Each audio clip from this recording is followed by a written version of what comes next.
7 محرم الحرام سن 60 ہجری تاریخ انسانی کا سیاہ ترین دن کہ جس دن لشکر یزید کی جانب سے خاندان رسول صلی اللہ علیہ وآلہ وسلم پر پانی بند کر دیا گیا۔ حق کی آواز آفیشیل چینل میں ایک بار پھر خوش آمدید۔ نئے آنے والے دوستوں سے گزارش ہے کہ ہمارے چینل کو سبسکرائب کر لیں۔ ابن زیاد نے عمر بن سعد کو حکم دیا کہ حسینی پڑاؤ اور فرات کے درمیان حائل ہو جاؤ اور قافلہ حسینی کو پانی کی ایک بوند بھی نہ پینے دو۔ حکم ملتے ہی ابن سعد نے عمر بن حجاج کی نگرانی میں دریا پر 500 سپاہیوں کا پہرا لگا دیا۔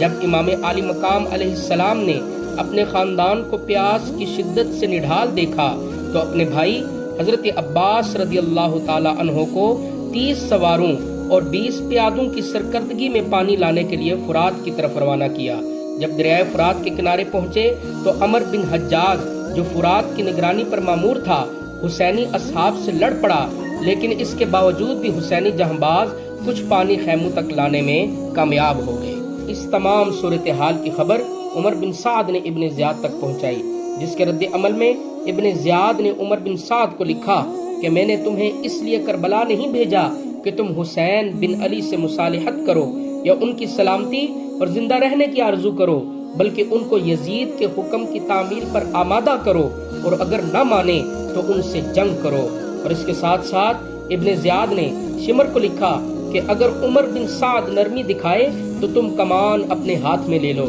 اور حسین کے ساتھ ساتھ عمر بن سعد کا سر بھی میرے سامنے پیش کرو۔ ابن زیاد کا خط ملتے ہی پہرا اور سخت کر دیا گیا۔ آخری کوشش کے طور پر یزیدی لشکر کی جانب سے ولید بن عتبہ اور مروان بن حکم نے سید الشہداء علیہ السلام سے یزید کی بیعت کا کہا تو آپ نے جلال میں آ کر جواب دیا، یزید ایک فاسق، شرابی اور قاتل شخص ہے کہ جس کا فسق و گناہ اعلانیہ ہے، میرے جیسا کبھی بھی اس جیسے کی بیعت نہیں کر سکتا۔ وہ دو اشخاص امام پاک کا جواب سن کر پلٹ گئے، جبکہ امام اپنے پروردگار سے راز و نیاز میں مشغول ہو گئے۔ 9 محرم الحرام سن 60 ہجری کی شام ابن زیاد کے حکم پر ابن سعد نے لشکر حسینی کا پہرا مزید سخت کر دیا، جبکہ دوسری جانب امام حسین نے رات کے ابتدائی حصے میں اپنے اصحاب کو جمع کیا اور اللہ کی حمد و ثنا کے بعد فرمایا کہ میرے خیال میں یہ دشمن کی طرف سے مہلت کی آخری رات ہے،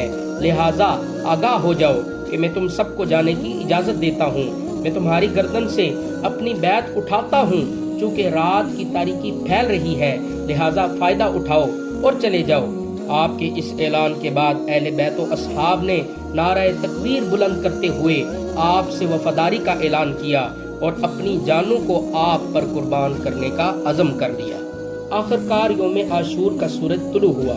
امام حسین علیہ السلام نے اپنی مختصر سی فوج کہ جس میں 32 سوار اور 40 پیادے تھے کو ترتیب دیا اور اپنے بھائی ابو الفضل غازی عباس رضی اللہ تعالی عنہ کے ہاتھ میں جنگ کا علم تھمایا، جبکہ دوسری جانب عمر بن سعد 20,000 سے بھی زائد لشکر کے ساتھ اپنے ناپاک ارادے لیے کھڑا تھا۔ جنگ سے قبل امام حسین رضی اللہ تعالی عنہ نے اتمام حجت کے لیے کچھ ساتھیوں کو ہمراہ لیا اور دشمن کی طرف تشریف لے گئے اور ان کو واعظ و نصیحت فرمائی، جس کے نتیجے میں حر بن یزید ریاحی اپنے چند سپاہیوں سمیت لشکر حسینی سے آ ملے۔ المختصر جنگ کا آغاز ہوا اور شروع میں گروہی شکل میں ایک دوسرے پر وار کیے گئے۔ امام حسین رضی اللہ تعالیٰ عنہ کے باوفا اصحاب کسی صورت دشمن کو آپ کے نزدیک نہیں آنے دے رہے تھے اور اس کے بعد انفرادی طور پر جنگ لڑی گئی۔ اصحاب نواسہ رسول صلی اللہ علیہ وآلہ وسلم کے بعد بنی ہاشم نے رن میں قدم رکھا اور سب سے پہلے فرزند امام علی مقام علیہ السلام جناب علی اکبر رضی اللہ تعالی عنہ میدان جنگ میں اترے اور اپنی جرت اور بہادری دکھاتے ہوئے اپنے جد امجد جناب علی المرتضی رضی اللہ تعالی عنہ سے جا ملے۔ دوران جنگ لشکر حسینی کی پیاس کی شدت دیکھتے ہوئے جناب عباس رضی اللہ تعالی عنہ پانی کے حصول کے لیے نہر فرات کی جانب روانہ ہوئے اور فرات پر مامور یزیدی کرندوں کے حملے سے آپ کے بازو کٹ گئے اور آپ نے جام شہادت نوش کیا۔ بنی ہاشم کے جوان جام شہادت نوش کر رہے تھے کہ اسی اسنا میں یزیدی لشکر کی جانب سے حسینی پڑاؤ کی جانب تیروں کی برسات کی گئی، جس میں سے ایک تیر امام علی مقام کے 6 ماہ کے فرزند جناب علی اصغر رضی اللہ تعالی عنہ کے سینے میں لگا اور وہ بھی اللہ کو پیارے ہو گئے۔ جب تمام کے تمام اصحاب حسین علیہ السلام اور خاندان بنی ہاشم کے افراد دشمن کے ہاتھوں شہید ہو گئے تو نواسہ خاتم النبیین صلی اللہ علیہ وآلہ وسلم خود میدان جنگ میں اترے، شمشیر حیدری کو دائیں ہاتھ میں پکڑا اور نعرہ تکبیر بلند کرتے ہوئے دشمن پر ٹوٹ پڑے۔ شہزادہ بطول کا رعب یزیدی فوج پر چھایا ہوا تھا اور شمشیر حیدری اپنے گوہر دکھا رہی تھی کہ اتنے میں آذان کی آواز بلند ہوئی تو زہرا کے لال نے بلند آواز میں نماز پڑھنے کی مہلت مانگی۔ پس یہ وہی لمحہ تھا کہ جب شمر کے جوش دلانے پر مالک کندی کی تلوار نے دوش نبوت کے سوار کے سر پر وار کیا، جس سے خون کا ایک فوارہ پھوٹا، جبکہ دوسری جانب سے سنان بن انس نے نیزہ مارا تو شیر حیدر کرار زمین پر آ گرے۔ موقع دیکھتے ہی شمر لائن آگے بڑھا اور سر مبارک کو تن سے جدا کر دیا۔ یوں امام حسین علیہ السلام نے دین محمد صلی اللہ علیہ وآلہ وسلم کی سربلندی کے لیے اپنی جان کا نذرانہ بھی پیش کر دیا۔